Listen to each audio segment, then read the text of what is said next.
কুরআনুল কারীমে আল্লাহ বলেছেন আফাতুবিনুনা বিবাদিল কিতাবি ওয়া তাকফুরুনা বিবাদ ফামা জাযাউ মান ইয়াফআলু যালিকা মিনকুম ইল্লা খিসিয়ুন ফিল হায়াতিদ দুনিয়া।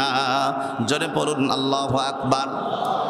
আল্লাহ সুবহানাহু ওয়া তাআলা সূরাতুল বাকারার ভিতরে বলেন, চমৎকার করে আল্লাহ পাক বললেন, তোমরা কোরআনুল কারীমের কিছু অংশ মানবে আর কিছু অংশ মানবে না, এটা হতে পারে না। কথা কার? আল্লাহ। এখন বলেন, ইসলামের 5টি স্তম্ভ রয়েছে, 5টি খুঁটি রয়েছে। 1 নম্বরে হলো কালেমা, 2 নম্বরে হলো নামাজ, 3 নম্বরে রোজা, 4 নম্বরে হজ, আর 5 নম্বরে হলো যাকাত। এইবার আওয়াজ করে বলুন, নামাজ যেমন ফরজ, যাকাতও তেমন ফরজ। নামাজ যেমন ফরজ, হজ করা তেমন ফরজ। নামাজ যেমন ফরজ, কালেমা স্বীকার করাও ফরজ। নামাজ যেমন ফরজ, রোজাও তেমন ফরজ। আমরা সবাই নামাজ পড়তে পছন্দ করি, কারণ নামাজ পড়তে গেলে টাকা লাগে না। কি লাগে না? নামাজ পড়তে গেলে টাকা লাগে না। আমি নিজেই নামাজ পড়তে পারি, কিন্তু যাকাত দিতে গেলে টাকা লাগে। এই জন্য যাকাত ব্যবস্থাকে আমরা অ্যাকসেপ্ট করতে চাই না। অথচ আল্লাহ পাক রব্বুল আলামিন এই যাকাত ব্যবস্থাকে ইসলামের জন্য কত হক বলেছেন। আর যারা যাকাত দেয় তারা মনে করে এটা মনে হয় গরিবকে আমি দয়া করলাম। কি করলাম? একটা শাড়ি কেনে, বাংলাদেশের বহুত হাজিউল হারামাইন আছে, অনেক বড় দানবীর আছে, 1 লক্ষ পিস শাড়ি কেনে। কয় লক্ষ? 1 লক্ষ পিস, 50,000 পিস শাড়ি কেনে, অথবা 20,000 শাড়ি কেনে, অথবা 2,000 শাড়ি কেনে। এরপরে অ্যাডভার্টাইজ দিয়ে দেয়, আগামীকালকে আমি যাকাত দেব, সবাই এর খবর দাও। এলাকায় সবাই যখন খবর দেয়, এবার গরিব মিসকিন সবাই যাকাতের শাড়ি নেওয়ার জন্য লাইন দেয়। আছে না নাই? জোরে কোন আছে না নাই? এইটা সমাজের মধ্যে রয়েছে আমার ভাইয়েরা। কিন্তু যাকাত ব্যবস্থা এইরকম সিস্টেম নয়। যাকাত ব্যবস্থা তাকেই মানে, আপনি যদি আল্লাহর কোরআন শরীফ খোলেন, কোরআনুল কারীমের মধ্যে আল্লাহ পাক রব্বুল আলামিন চমৎকার করে 26 নম্বর পারার 20 নম্বর পৃষ্ঠার মধ্যে বলেন, ওয়া ফি আমওয়ালিহিম হাক্কুম মা'লুম ওয়া ফি আমওয়ালিহিম হাক্কুল লিসসাইনি ওয়াল মাহরুম। জোরে পড়ুন আল্লাহু আকবার। আল্লাহ বলতেছেন, বান্দা তুমি মনে করেছো এই যাকাত ব্যবস্থা মনে হয় এইটা গরিবের বলে দয়া করলাম, যে গরিব দাঁড়িয়ে দাঁড়িয়ে তোমার একখান শাড়ি নেওয়ার জন্য দাঁড়িয়ে থাকবে। অথচ আল্লাহ বলে ওয়াফি আমওয়ালিহিম হাক্কুন, গরিবের সম্পদ, বড় লোকের সম্পদে গরিবের হক আছে। সুবহানাল্লাহ বলেন। লিসসাইলি ওয়াল মাহরুম, আল্লাহ কয় তুমি বড় লোক, আমি আল্লাহ তোমাকে সম্পদ দিয়েছি, তোমার সম্পদে গরিবের হক আছে। এইবার আওয়াজ করে বলেন, গরিবকে আপনি যে যাকাত দেবেন এইটা কি দয়া না হক? হক। তাহলে হক যদি হয়, লাইন দিয়ে কাতার দিয়ে কেন যাকাত দিবেন? আপনি যাকে যাকাত দিবেন তাকে আপনি স্বাবলম্বী করার চেষ্টা করবেন। আমার মুসল্লিয়ানে کرام, অনেকে যাকাত দিতে চায় না, মনে করে যাকাত দিলে সম্পদ আমার কমে যাবে। অথচ আল্লাহ বললেন, যাকাত যেন অর্থ সম্পদ যেন জমা করে না রাখে। কোরআন শরীফের মধ্যে আল্লাহ পাক 28 নম্বর পারা 5 নম্বর পৃষ্ঠার মধ্যে বলেন, কাইলা ইয়াকুনা দুলাতাম বাইনাল আগনিয়াই মিনকুম, খবরদার তোমরা কোনোদিন তোমাদের সম্পদকে গোছায় রাখবা না, জমায় রাখবা না, যে এই টাকায় টাকা হবে, টাকায় টাকা হবে, টাকায় টাকা হবে। আর যদি সম্পদ তুমি গুছিয়ে রাখো, তাহলে এই সম্পদের যদি তুমি যাকাত না দাও, এই সম্পদ একদিন তোমার জন্য বড় কঠিন হয়ে যাবে। এইটা শাস্তি আমি আপনাদেরকে পরে বলতেছি।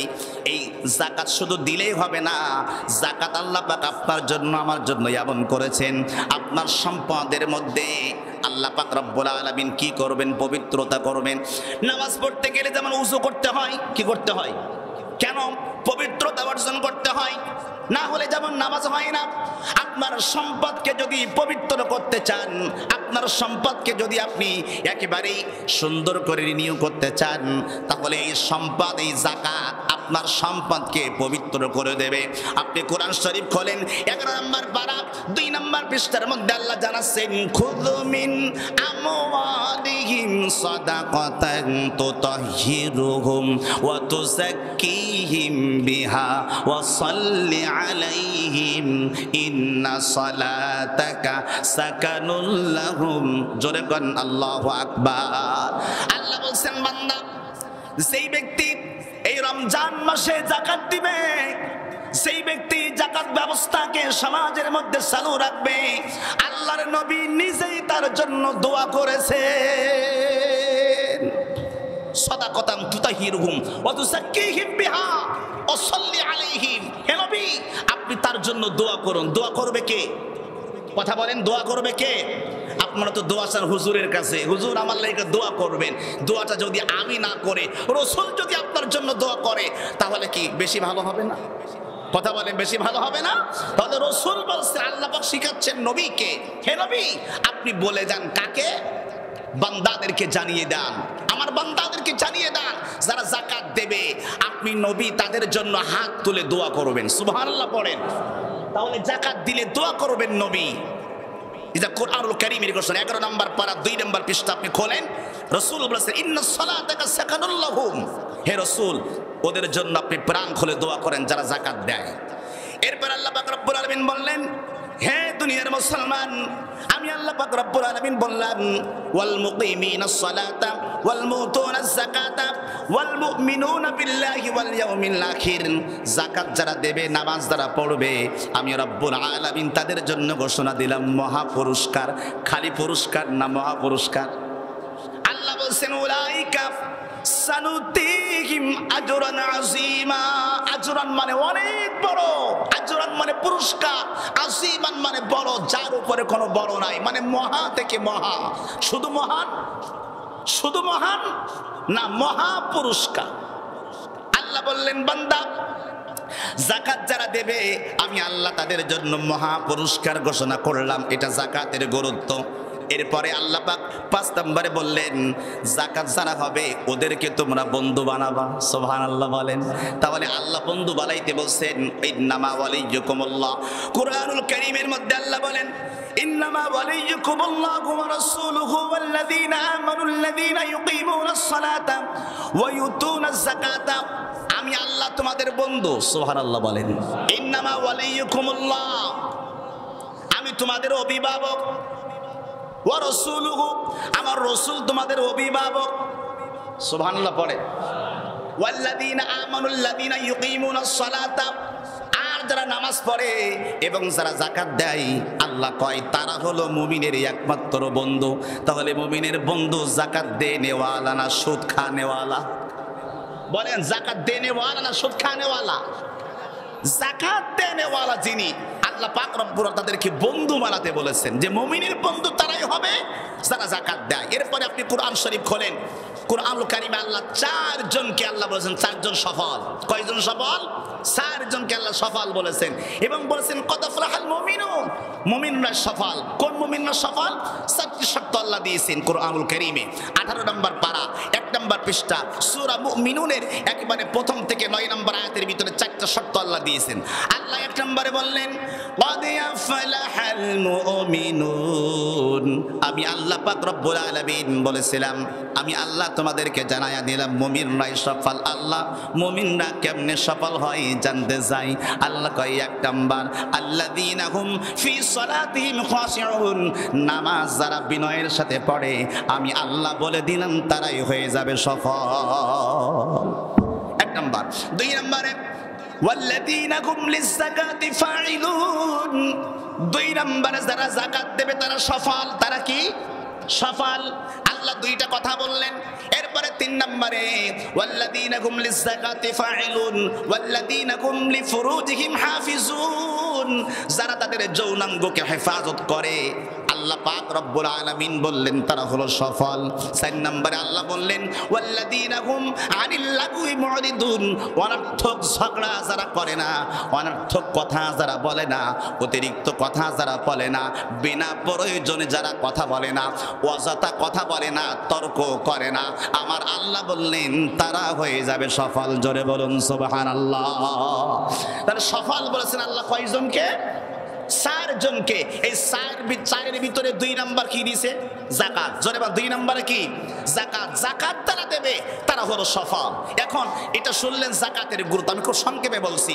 এখন যদি যাকাত না দেন, এতক্ষণ তো যাকাতের ফজিলত শুনলেন, যাকাত যদি না দেন শাস্তি আছে না নাই? কথা বলেন, আছে না নাই? আছে। ওষুধ খাইলে রোগ সারে, আবার ওষুধ খাইলে রোগ বাড়ে, আছে না নাই?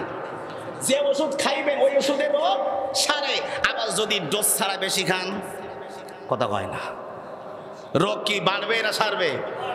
রোগ বাড়বে।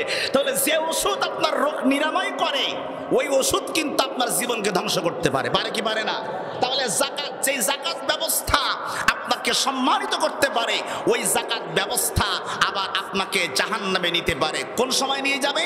আপনি আসেন কোরআন শরীফ খোলেন, আল্লাহর কোরআন শরীফের মধ্যে আল্লাহ বলেন 10 নম্বর পারা 11 নম্বর পৃষ্ঠা সূরা তাওবার মধ্যে আল্লাহ বলেন ওয়াল্লাযীনা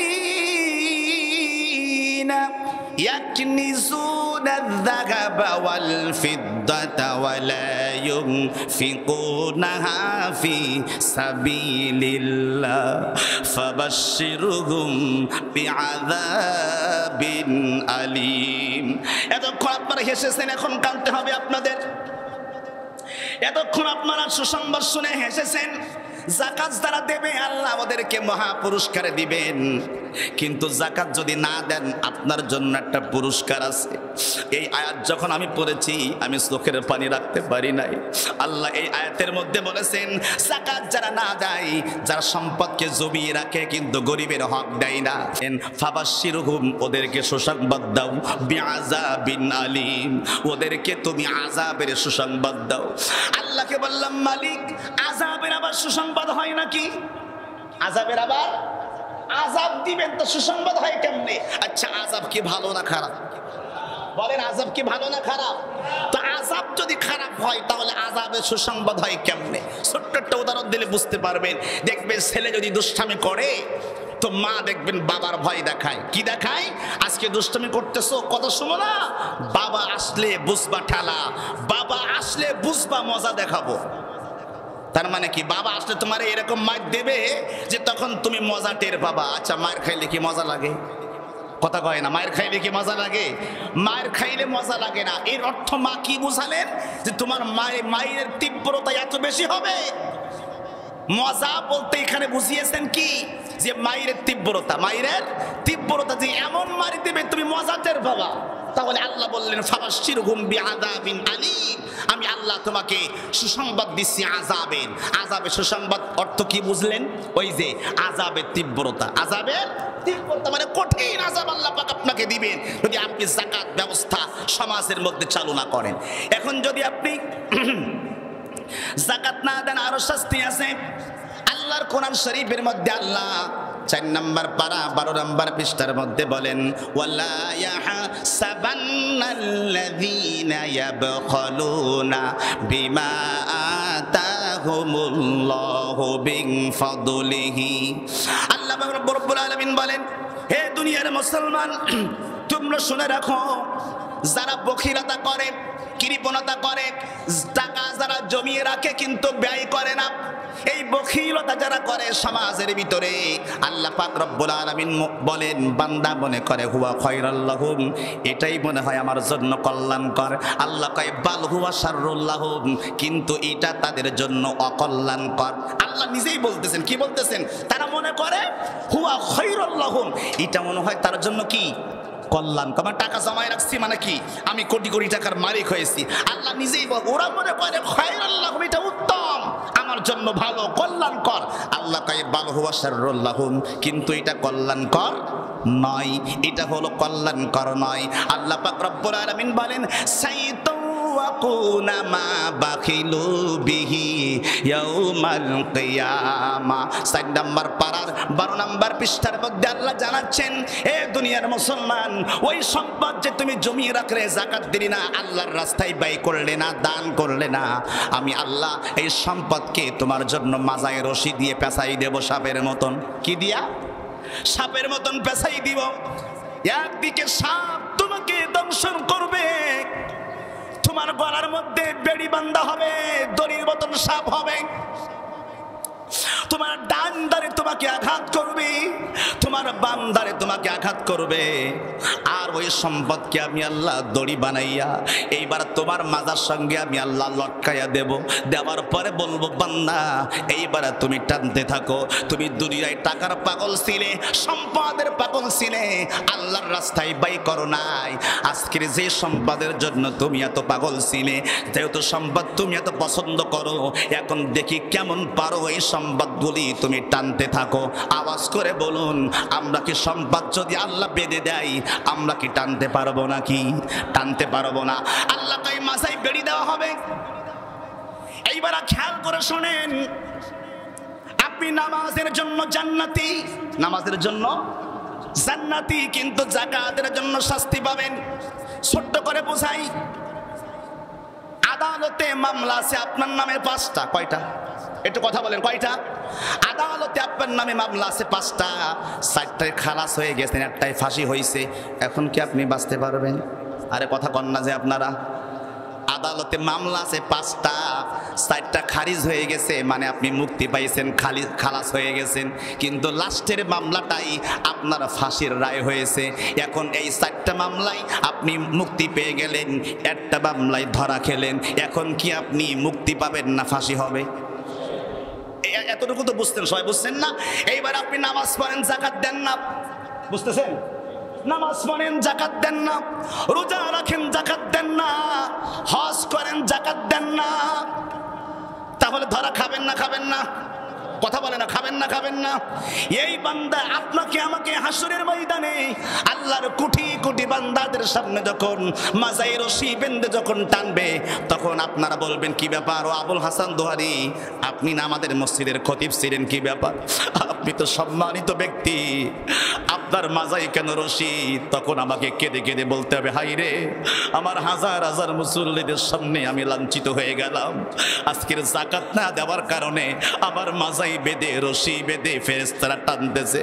তাহলে আমি নামাজ পড়লেও পার পাবো না যদি যাকাত না দেই, আমি নামাজ পড়লেও পার পাবো না যদি রোজা না রাখি, আমি রোজা রাখলেও পার পাবো না যদি যাকাত না দেই, আপনি হজ করলেও পার পাবো না যদি যাকাত না দেই। কারণ ইসলামের 5টা প্রধান যে বিধান, তার মধ্যে যাকাত আছে না নাই? আছে। তাহলে আপনি নামাজ পড়বেন, রোজা রাখবেন, যাকাত দিবেন, এটা হতে পারে না। আমার ভাইরা, এখানে শেষ নয়। আল্লাহর নবী বলেছেন, ও দুনিয়ার মুসলমান, আমার নবী বলেছেন, তোমরা শোনো, 5টা পরীক্ষা তোমাদেরকে দুনিয়ায় আল্লাহ পাক করবেন। কয়টা?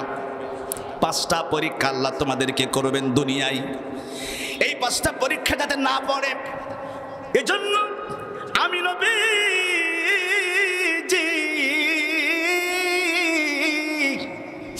আল্লাহর কাছে 2 হাত তুলে দোয়া করি, আল্লাহ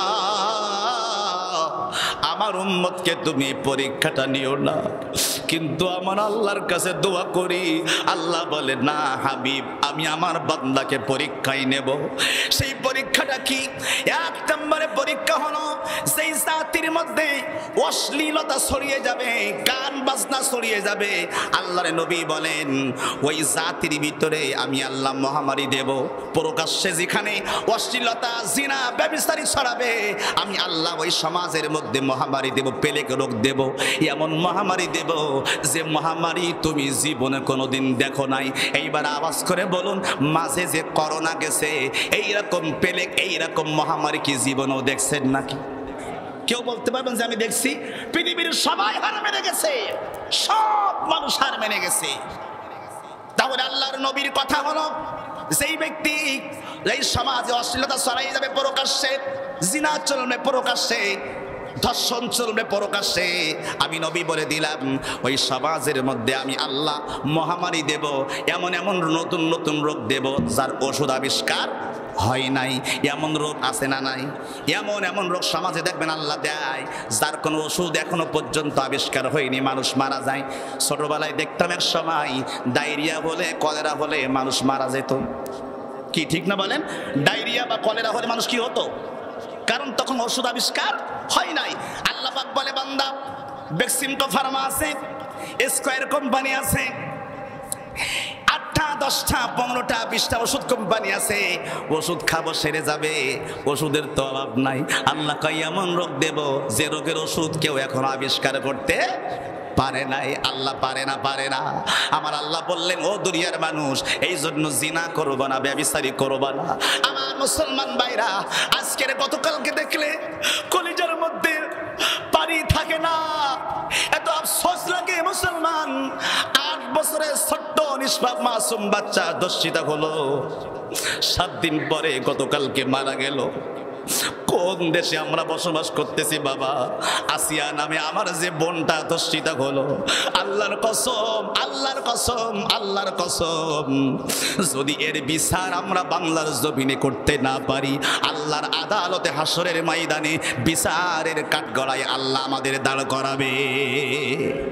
আর এর বিচার করতে হলে আপনাকে কি করতে হবে? কোরআনের শাসন ছাড়া বিকল্প কোনো রাস্তা নাই। কোরআনের শাসন ছাড়া বিকল্প কোনো রাস্তা নাই। কারণ একমাত্র হলো শাস্তি কোরআনুল কারীমের বিধান। সেই বিধান যদি আমরা তৈরি করতে পারি সমাজের মধ্যে, রাষ্ট্রের মধ্যে, একজন ধর্ষক নয়, কোটিবার চিন্তা করবে ধর্ষণ করার আগে। ঠিক কিনা বলেন? এজন্য আমার মুসলিম کرام, আমি আপনাদেরকে বলবো, রসুল বললেন তাহলে সমাজে ব্যভিচারী ছড়াই পড়বে, বেশি বেশি প্রকাশ্যে অপ্রকাশ্যে, তখন আমি আল্লাহ মহামারী দেব। তাহলে আমরা যে সমাজে অপকর্ম যে বেশি হয়, করোনা দিয়ে আল্লাহ বুঝাইছেন না? করোনা দিয়ে আল্লাহ বুঝাইছেন না? করোনার পরে বহুত মানুষ কিন্তু পরিবর্তন হয়ে গেছে, গেছে না? বড় বড় ডাক্তার, বড় বড় এমপি মন্ত্রীও মারা গেছে, বড় বড় সম্পদশালী টাকাওয়ালারা দুনিয়া থেকে বিদায় নিয়ে চলে গেছেন, কেউ বাঁচতে পারে নাই। সম্মানিত মুসলিম کرام, তাহলে 1 নম্বরে শুনলাম পরীক্ষা আল্লাহ করবেন মহামারী দিয়া। 2 নম্বরে আল্লাহর নবী বলেছেন, যেই ব্যক্তি, আল্লাহ পাক রব্বুল আলামিন বলেন, আমি আল্লাহ সমাজের মধ্যে দুর্ভিক্ষ দেব। যারা ওজনে কম দেয়, ব্যবসা করে, যারা কারসুবি করে, ওজনে কম দেয়, যেই সমাজের মানুষ বেশি বেশি ওজনে কম দেয়, ওই সমাজের মধ্যে আমি আল্লাহ দুর্ভিক্ষ ছড়াই দেব। এটা হলো 2 নম্বর পরীক্ষা। 3 নম্বরে পরীক্ষা, আল্লাহর নবী বললেন, যেই সমাজের মানুষ, যেই রাষ্ট্রের মানুষ, যেই জাতির মানুষ যাকাত দেয় না, আমি আল্লাহ ওই রাষ্ট্রের ভিতরে আমি আল্লাহ বর্ষা বন্ধ করে দেই, বৃষ্টি বন্ধ করে দেই। বৃষ্টি বন্ধ করে দেওয়ার অন্যতম কারণ হলো যারা যাকাত দেয় না। জোরে কোন কি দেয় না? কথাটা কি আমার কথা? কোন জায়গায় পাইছেন? ইবনে মাজাহ শরীফ 86 হাদিস, ইবনে মাজাহ শরীফের 4019 নম্বর হাদিসের কথা বলছি। বানিয়ে বলছি না বাবা, বানিয়ে বলছি না। ইবনে মাজাহ শরীফের 4019 নম্বর হাদিস, রাসূল বলেছেন 3 নম্বরে আমি আল্লাহ বান্দাকে পরীক্ষা করব, যে সমাজ এবং রাষ্ট্রের মানুষ যাকাত দেবে না, যাকাত না দিলে আমি আল্লাহ বৃষ্টি বন্ধ করে দেব, খরা দেব। ওই সমাজে ফসল হবে না, ওই সমাজে ফসল হবে না, সম্পদে বরকত হবে না। যখন বৃষ্টি হবে না, তীব্র গরম পড়বে, মানুষ হাহাকার করবে, আমি আল্লাহ বর্ষা বন্ধ করে দেব। তাহলে বৃষ্টি বন্ধ হবে যদি সমাজের মানুষ কি না দেয়? যাকাত না দেয়। এটা যাকাতের শাস্তি। 4 নম্বরে আল্লাহর নবী বলেন, যেই ব্যক্তি আল্লাহ এবং নবীজির অঙ্গীকার রক্ষা করবে না, আমি রব্বুল আলামিন ওই সমাজের রাষ্ট্রের ভিতরে এমন কাউকে ক্ষমতায় আনবো, যেই লোকটা টাকা চুরি করে নিয়ে চলে যাবে। কথা বোঝেন না আমার কথা? আমি যে বানাই বলছি না, হাদিস থেকে বলছি, হাদিস থেকে বলছি। রাসূল বলেছেন, যেই ব্যক্তি, যেই সমাজের মানুষ, যেই সমাজের মানুষ কি করবে? আল্লাহর নবীর কথা শুনবে না, আল্লাহর ওয়াদাকে রক্ষা করবে না। আল্লাহর ওয়াদা কি? যাকাত দাও। আল্লাহর ওয়াদা কি? নামাজ পড়ো। আল্লাহর ওয়াদা হলো রোজা রাখো। আল্লাহর ওয়াদা হলো যাকাত দাও। আল্লাহর ওয়াদা হলো হজ করো। আল্লাহর ওয়াদা হলো হিংসা করো না। আল্লাহর ওয়াদা হলো ফাসাদ করো না। আল্লাহর ওয়াদা হলো চুরি করো না। আল্লাহর ওয়াদা হলো ওজনে কম দিও না। আল্লাহর ওয়াদা হলো, আল্লাহর অঙ্গীকারগুলো তোমরা পালন করো। যখন মানুষ এইগুলা কমায় দেবে, আল্লাহ পাক বলেন ওই জাতির ভিতরে এমন ব্যক্তিকে আমি ক্ষমতায় বসিয়ে দেব, এমন শাসককে জানিয়ে দেব যে শাসক জনগণের টাকা চুরি করে নিয়ে পালাবে। এটা আমার কথা না, রাসূলের কথা। ইবনে মাজাহ শরীফের 4019 নম্বর হাদিসটা একটু মিলাইয়া দেখবেন আছে কিনা আমার ভাইরা।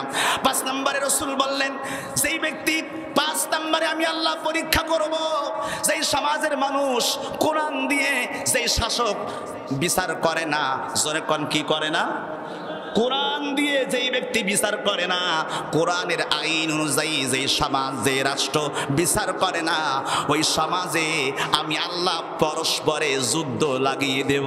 এইবার আওয়াজ করে বলুন, আমার মন বলতেছে এইটা বাস্তবতায় এখন মিলে যাচ্ছে। কথা কন না কেন? বর্তমানে একেবারে 100-100 মিলে যাচ্ছে সমাজের ভিতরে। আমরা এখন দেখবেন পরস্পরে মুসলমান মুসলমানের মারে, আছে না নাই? বলেন মুসলমান মুসলমান মারে না? হুজুর হুজুরের শত্রু, ইমাম ইমামের শত্রু, ডাক্তার ডাক্তারের শত্রু, দোকানদার দোকানদারের শত্রু, এক দল আর এক দলের শত্রু, আছে না নাই? মানে পরস্পরে কি করতেছে? যুদ্ধ লেগে যাচ্ছে। এই যুদ্ধ লাগবে কোন সময়? আল্লাহ বললেন আমি আল্লাহ পরীক্ষা নিব যখন কোরআনের শাসন থাকবে না। কোরআন দিয়ে যদি বিচার না করে তাহলে ওই সমাজে ওই রাষ্ট্রে পরস্পরে যুদ্ধ লেগে যাবে। এটা আল্লাহ পাক বান্দাকে পরীক্ষা নেবেন। তাহলে এই 5টা পরীক্ষার ভিতরে 3 নম্বরে পরীক্ষা হলো যাকাত না দিলে শাস্তি কি? ভুলে গেছেন বয়ান?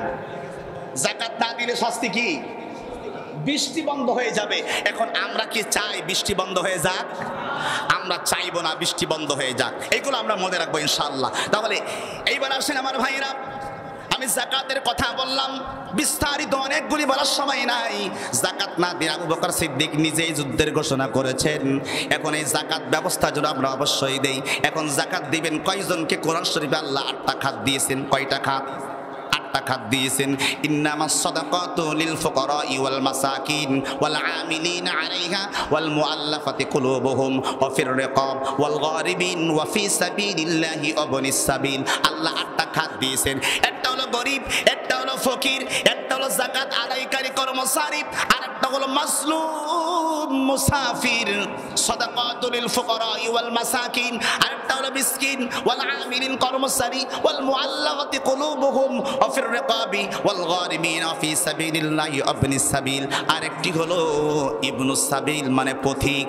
পথিক যারা মুসাফির, বিদেশ থেকে এসেছেন, হারিয়ে গেছেন, টাকা পয়সা কিছু নাই, এই লোকটারে যাকাত দেওয়া যাবে। আমি যাকাতের বিস্তারিত আরো যাচ্ছি না, আরো সামনে অনেক আলোচনা আছে। এই ব্যাখ্যাটা 8টা খাত আমি আপনাদেরকে বলে দিলাম। এরপরে আমার মুসলমান ভাইরা, এই যাকাত আপনারা দিবেন কতটুকু সম্পদ হলে যাকাত দিতে হবে? নিসাব পরিমাণ সম্পদ। নিসাব পরিমাণ সম্পদ কতটুকু? 52.5 তোলা রূপা, 52.5 তোলা রূপা, আর 7.5 তোলা কি? স্বর্ণ। 7.5 তোলা কি? স্বর্ণ। এই স্বর্ণ সম পরিমাণ টাকা, অর্থ, সোনা বা নগদ টাকা যদি আপনার মালিকানায় পূর্ণ 1 বছর থাকে, কয় বছর? পূর্ণ 1 বছর থাকা লাগবে, একদিন না। তাহলে আপনার উপরে যাকাত ফরজ। আপনার উপরে যাকাত ফরজ। এই যাকাত আপনি দিবেন। দিতে গেলে আপনার কি করতে হবে? শতকরা 2.5 টাকা। শতকরা কত? সবাই কথা বলেন, শতকরা কত? হাজারে কত? হ্যাঁ, হাজারে হাজারে 25 টাকা। হাজারে কত? 25 টাকা। আর লাখে কত? 2.5 লাখে কত? 2.5। এটা মনে রাখবেন। লাখে হচ্ছে 2.5 টাকা, শতকরা 2.5 টাকা। শতকরা কত? 2.5 টাকা। লাখে হচ্ছে 2500 টাকা, 2.5 টাকা। এই সম পরিমাণ সম্পদ অর্থাৎ আপনার মালিকানায় যদি ওই 7.5 তোলা স্বর্ণ সম পরিমাণ টাকা যদি আপনার মালিকানায় পূর্ণ 1 বছর থাকে, তাহলে আপনার উপরে যাকাত ফরজ। এখন এই যাকাত আপনি দিবেন। এই যাকাত যেই সম পরিমাণ টাকা থাকলে যাকাত ফরজ হয়, ওই সম পরিমাণ টাকা থাকলে ফিতরা ওয়াজিব হয়। কথা বোঝেন? যে সমপরিমাণ টাকা থাকলে যাকাত ওয়াজিব হয়, ওই সমপরিমাণ টাকা থাকলে ফিতরা ওয়াজিব হয়। কিন্তু যাকাতের টাকা 1 বছর থাকতে হয়, আর ফিতরার টাকা 1 দিন। কয় দিন? ফিতরার টাকা হলো একদিন। আপনি রোজা রেখেছেন, রোজার কাফারা আপনি দিবেন। এই রোজার কাফারা আদায় করতে গেলে আপনাকে কি করতে হবে? রোজার কাফারা, রোজায় ত্রুটি হয়, বিচ্যুতি হয়, রোজায় আমাদের ভুল হতে পারে, এর খেসারত দিতে গেলে আপনাকে ফিতরা দিতে হবে। এই ফিতরার টাকা আপনি গরিবকে দিবেন, ভেঙে ভেঙে দিবেন না। যাকে দিবেন সে যেন কাজে লাগাতে পারে এমন ব্যক্তিকে দিবেন। তো আমার মুসল্লিয়ান ইকরাম, আমি আপনাদেরকে বলি, আপনি যদি এই যাকাত ব্যবস্থা যদি আপনি না দেন, এই ফিতরা যদি আপনি না দেন, তাহলে আপনার ইবাদত, আপনার বন্দেগী, ওই যে বললাম 4টাতে মামলায় খালাস পেয়েছেন, 1টাতে ফাঁসি হয়ে যাবে। কথা কয় না, ঠিক কি না? অর্থাৎ যাকাত না দিলে 4টাই খালাস, 1টাই ফাঁসি, লাস্টে কিন্তু ফাঁসির দড়িতে ঝুলতে হবে। অর্থাৎ আল্লাহ আপনাকে পাকড়াও করবেন। আল্লাহ আমাদেরকে আমল করার তৌফিক দান করুন, আমিন বলেন। এখন আপনি যাকাত দিবেন এই রমজান মাসে, ফিতরা দিবেন এই রমজান মাসে, সদকা করবেন। আর আপনার আমার গুনাহ আছে, কথা কয় না, গুনাহ আছে? আচ্ছা, গুনাহ নাই এমন কি কেউ আছেন এখানে? এ কথা বলে না। গুনাহ নাই এমন কেউ নাই? আমি হুজুরও তো নাই, আমরা কেউ গুনাহ ছাড়া নাই। তা আল্লাহ পাক রব্বুল আলামিন কোরআন শরীফের মধ্যে একটা চমৎকার কথা বলেছেন। 3 নম্বর পারার 5 নম্বর পৃষ্ঠা, 3 পারার 5 পৃষ্ঠায় আল্লাহ বলেছেন, ইন তুবদুস সাদাকাত ফানি'মাহি ওয়া ইন তুফুহা ওয়া তুতুহাল ফুকারা। আল্লাহ বলতেছেন, দুনিয়ার বান্দা তোমরা শোনো, তোমরা দান যারা করবে, এই দান করার কারণে আমি রব্বুল আলামিন, সদকা করার কারণে আমি আল্লাহ পাক রব্বুল আলামিন কি করব? ওয়ায়ুকাফিরু আনকুম মিন সাইয়্যাতিকুম, তোমার গুনাহগুলি আমি আল্লাহ কাফারা হিসাবে দিয়ে দেব। আমি আল্লাহ তোমার গুনাহগুলি মুছে দেব, ডিলিট করে দেব। জোরে বলুন সুবহানাল্লাহ। তাহলে যাকাত দান কি করে? দান আপনার সম্পদ বাড়িয়ে দেয়, দান আপনার সম্মান বাড়িয়ে দেয়। দান কি করে? এই দান হচ্ছে আপনার গুনাহগুলো মুছে দেয়, গুনাহগুলো কাফারা করে দেয়। এখন রমজান মাস, এই রমজান মাসে আপনারা রোজা রাখতেছেন, তাহলে রমজান মাস তো গুনাহ মাফের মাস। তো এই মাসে আপনি কি করবেন? গুনাহের কাজ বেশি করবেন না গুনাহ কম করবেন? গুনাহ কম করবেন। আর যা গুনাহ করেছেন সব আল্লাহর কাছে ক্ষমা চাইবেন, কারণ এইটা কোরআন নাজিলের মাস। জোরে বলুন, কি নাজিলের মাস? কোরআন নাজিলের মাস। কোরআনকে প্রশ্ন করি, কোরআন, ও রমজান মাস তুমি কেন সম্মানিত হয়ে গেলে? সঙ্গে সঙ্গে রমজান ডাক দিয়ে কয়, আমি কোরআনের কারণে সম্মানিত হয়েছি, কারণ আমি কোরআনুল কারীমের কারণে, আমি রমজানের ভিতরে কোরআনুল কারীম নাজিল হয়েছে, এই জন্য আমি রমজান সম্মানিত হয়েছি। তাহলে রোজা সম্মানিত হলো কিসের কারণে? কোরআনের। নবীর কাছে বললাম, নবী গো আপনি কেমনে সম্মানিত হলেন? আল্লাহ পাক রব্বুল আলামিন বলেন, হাবিব আপনি নবীজির উপরে কোরআন শরীফ নাজিল হয়েছে, এই জন্য আপনি নবীকে আমি আল্লাহ সম্মানিত করে দিয়েছি। এই কোরআন যারা পড়বে তারাও সম্মানিত। তাহলে কোরআন নাজিলের কারণে যদি রমজান সম্মানিত হয়, কোরআনের কারণে যদি নবী সম্মানিত হয়, কোরআনের কারণে যদি হাফেজে কোরআন সম্মানিত হয়ে যায়, তাহলে এই রমজান মাসে ওই কোরআনকে সম্মান যারা করবেন, আল্লাহ আপনাদের সম্মান বাড়াবে না বাড়াবে না? সম্মান বাড়াবে। একটা জিনিস আপনারা ছোট্ট করে বলি, রিয়াল কার্ড দেখেছেন আপনারা? রিয়াল কার্ড, যার উপরে আমরা কি রাখি? কোরআন শরীফ রাখি।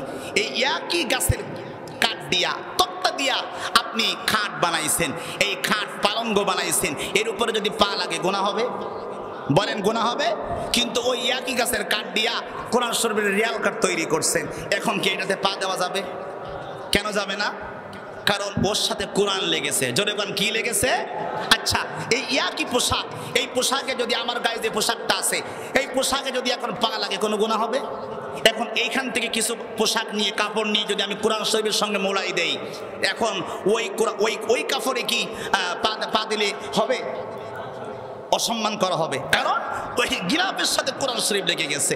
তাহলে কোরআনের সঙ্গে যা লাগবে না কেন তার সম্মান বেড়ে যায়। সুবহানাল্লাহ বলেন। আমার ভাইরা, একই দোকানের টাইলস লাগাইছেন বাথরুমে, সেম টাইলস লাগাইছেন মসজিদে। বলেন তো, বাথরুমে ঢুকতে গেলে বাম পা দিয়ে ঢোকা লাগে, উজু করা লাগে না। ওই একই কোম্পানির টাইলস, একই দোকানের টাইলস নিয়ে যদি মসজিদে লাগান, উজু সহ পবিত্র অবস্থায় ডান পা দিয়ে ঢোকানো লাগে। সুবহানাল্লাহ পড়বেন না? তাহলে ব্যক্তি সম্মানিত হবে কিসের কারণে? এই কোরআনুল কারীমের কারণে। আজকে যারা কোরআনকে সম্মানিত করবেন, হাফেজে কোরআন তারাবি নামাজ পড়ায়, হাফেজে কোরআনেরা তারা তারাবি নামাজ পড়াই, আপনি চিন্তা করতে পারতেছেন এটা কি ছোটখাটো বিষয় মনে করতেছেন আপনারা? আপনারা তো মনে করেন আল্লাহু আকবার কয়ে দাঁড়ায় যান, ঠিক কি না? অনেক সময় ঘুমও এসে যায়, যায় না? কিন্তু ইমাম সাহেব যদি ঘুম পড়ে তাহলে ডাইরেক্ট কি অ্যাক্সিডেন্ট করবে না? কথা হয়, অ্যাক্সিডেন্ট করবে না, ডাইরেক্ট ব্রেক ফেল করবে। ইমাম যখন নামাজ পড়ায়, তারাবি নামাজ যখন পড়ায়, ঘন্টার পরে ঘন্টা মধুর কণ্ঠে আপনাকে তারাবি নামাজের মধ্যে কোরআন শোনাচ্ছেন, প্রতিটা হরফে 10 নেকি, নো রমজান মাসে 70 নেকি। আরো জোরে বলা যাবে না সুবহানাল্লাহ? রমজান মাসে 70 নেকি। কার কারণে পেলেন? হাফেজে কোরআনের তেলাওয়াতের কারণে। সুবহানাল্লাহ পড়েন। আপনি কোরআন তো পড়তে পারেন না, বা আপনি পড়ার সুযোগও হয়তো পান না, আপনি তেলাওয়াত করতে পারেন কিন্তু হয়তো সময় পান না, কিন্তু নামাজে আসলে হাফেজে কোরআন আপনাকে তারাবি নামাজে আপনাকে কোরআন শুনিয়ে দিচ্ছে, মধুর কণ্ঠে আপনাকে কোরআন শোনাচ্ছে। তাহলে এই হাফেজে কোরআনকে কি অসম্মান করা যাবে? আওয়াজ করে বলতে হবে যাবে? যাবে না। তাহলে আপনাদের কাছে আমার রিকোয়েস্ট থাকবে, দাবি থাকবে, যারা আপনারা হাফেজে কোরআনের পিছনে নামাজ পড়েন, সারা বছর আমাদের ইমাম সাহেব হুজুর আপনাদেরকে নামাজে তেলাওয়াত শোনায়, সেখানে কি ইংলিশ শোনায়? কথা কয় না। সারা বছর যে ইমাম সাহেব নামাজের মধ্যে কি ইংলিশ পড়ে না কোরআন পড়ে? জোরে বলেন, কি পড়ে? কোরআন পড়ে। তাহলে ইমাম সাহেব আপনাদেরকে সারা বছর নামাজের মধ্যে কোরআন তেলাওয়াত শোনায়, ইমামকে আপনাদেরকে সম্মানিত করতে হবে। আমরা কি সবাই ইমাম, মুয়াজ্জিন, হাফেজকে সম্মানিত করতে চাই না? আওয়াজ করে বলেন চাই না? তো সেই সম্মানটা কি কম হবে না বেশি? জোরে বলেন কম না বেশি? এখন আবার চিন্তা করেন না যে হুজুর 1 টাকা দান করলে 70 টাকা নাকি, তাহলে 1 টাকাই দেয়। কথা কয় না? যত দান করবেন তত নেকি বেশি, যত দান করবেন তত নেকি বেশি। যারা গত বছর 500 দিয়েছেন তারা কি এবছর 100 কমাই দিবেন না 300 বাড়াই দেবেন? বাড়িয়ে দেবেন। কারণ যত বাড়াবেন, আল্লাহ পাক বললেন কোরআনে, ওয়া ইউকাফিরু আনকুম মিন সাইয়্যাতিকুম, আমি তোমার পিছনের আমলগুলি আমি আল্লাহ মুছে দেব। সুবহানাল্লাহ পড়েন। পিছনের আমলগুলি মুছে দেব, যে কোনো সময় তুমি বিদায় নিতে পারো জমিন থেকে। এই যে গত 500 দিন আমার এক বন্ধু হাফেজে কোরআন 4 রাকাত তারাবি নামাজ পড়ে বিদায় নিয়েছে। সেদিন এক হাফেজে কোরআন রোড অ্যাক্সিডেন্টে বাইক চালিয়ে তারাবি নামাজ পড়তে যাচ্ছিলেন, বাইক অ্যাক্সিডেন্ট করে মারা গিয়েছেন। আমার ভাইরা, মৃত্যুর কোনো গ্যারান্টি আছে? মৃত্যুর কোনো গ্যারান্টি নাই। টাকা নিয়ে কই যাবেন? টাকা নিয়ে কই যাবেন? টাকা গুছাইছিল আপনার দাদা, টাকা গুছাইছিল আপনার দাদা, টাকা গুছিয়েছিল আপনার পরদাদা। কেউ কি রাখতে পারছে? কথা কন্যাকা পারছেন? কেউ থাকতে পারছেন? কেউ ভোগ করতে পারছেন? পারেন নাই। সুতরাং টাকা জমিয়ে লাভ নাই, এই টাকা আল্লাহর রাস্তায় ব্যয় করবেন, আল্লাহ পাক আপনার সম্পদকে আরো বাড়িয়ে দিবেন। বলুন সুবহানাল্লাহ। পাশাপাশি এই যাকাত এবং ফিতরা যখন আপনারা দেন, আমাদের মসজিদের খাদেম আছে, আমাদের এই মসজিদের খাদেম টিয়া ভাই, ওমর ফারুক ভাই, হাবিব ভাই এবং ইয়াসিন ভাই আছেন। এই ভাইগুলা সারা বছর এই মসজিদ মুছে, ময়লা হলে ঝাড়ু দেয়, এরপরে পানি দিয়া, পাপোশ দিয়া, সুন্দর করে মুসলি দিয়া মুছে আপনাদের জন্য পবিত্র করে মসজিদটাকে সুন্দর রাখে। আমার ভাইরা, আপনারা ভাইগুলা অনেক গরিব মানুষ, তো আপনারা আপনাদের যে যাকাতের টাকা আপনারা দেন বা ফিতরার টাকাগুলি আপনারা দেন, আপনারা আমাদের ভাইদের দিকে একটু খেয়াল রাখবেন। রাখবেন তো ইনশাআল্লাহ? আপনারা আমাদের ভাইদেরকে একটু সহযোগিতা হাত বাড়িয়ে দিবেন। এই টিয়া ভাই, হাবিব ভাই এবং ইয়াসিন ভাই, ওমর ফারুক ভাই, এনাদেরকে আপনারা যাকাতের অর্থ দিবেন। মসজিদ থেকে তো এটা সম্মানই দিবেই, কিন্তু আপনারা আপনাদের পক্ষ থেকে যাকাতের অর্থ এবং ফিতরার অর্থ আপনারা তাদেরকে ইনশাআল্লাহ দিবেন। এটা আপনাদের কাছে আমি দাবি রেখে গেলাম। আর সবথেকে গুরুত্বপূর্ণ মেসেজ হলো এই যে এই রমজান মাসে আমরা বেশি বেশি করে কোরআন তেলাওয়াত করব। আফদালুল ইবাদাতি তেলাওয়াতুল কোরআন। আল্লাহ পাক কি বললেন, রাসূল কি বললেন? নফল ইবাদতের মধ্যে সবথেকে উত্তম ইবাদত হলো কোরআন তেলাওয়াত করা। সুবহানাল্লাহ পড়েন। তাহলে সেই কোরআনুল কারীম আপনারা নিজেরা তেলাওয়াত করবেন। যারা পারেন না, রমজান মাসে আমাদের ইমাম সাহেব হুজুর তো কোরআন শেখায়। হুজুর শেখান না? রমজান মাসে আমাদের মুয়াজ্জিন সাহেব হুজুর কোরআন শেখায়, ইমাম সাহেব হুজুর কোরআন শেখায়। ইমাম সাহেবের কাছে এসে বলবেন, হুজুর আমি 1 মাস আপনাকে সার্ভিস দিব, আপনি আমাকে কোরআন শেখাইয়া দেন।